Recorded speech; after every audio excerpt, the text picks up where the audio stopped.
जय श्री कृष्ण, राधे राधे। मैं आपका अपना भूवर यादव। आज भूवर अखाड़े पर रोजाना की तरह प्रैक्टिस जो चलती है, आप सभी लोग वीडियो को जहाँ से भी देख रहे हैं लाइक कमेंट शेयर करें, फॉलो करें। और सबसे बड़ी बात है कि यहाँ पर किसी से एक पैसा जो है लिया नहीं जाता है और सारी चीज़ें मतलब की सुविधाएं सारी चीज़ें जो है निःशुल्क हैं।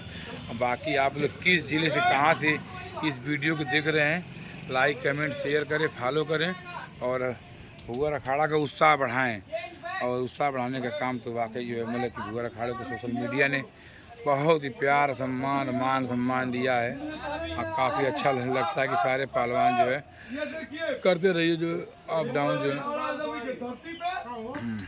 हमारे पंसराज यादव जी नंदईनगर और रवि यादव जी पहलवान अखाड़े के पहलवानों को प्रैक्टिस कर रहे हैं, लोगों का पसीना छोड़ रहे हैं और कम से कम 1.5 मिनट से करा करा करा जब आलस करा हेजे खड़ा हो जा। पीछे पंसराज भाई खड़ा कर दिए कि कोई जगह नहीं कर पाता है तो वहाँ से वो दंडित करें और आगे से हमारे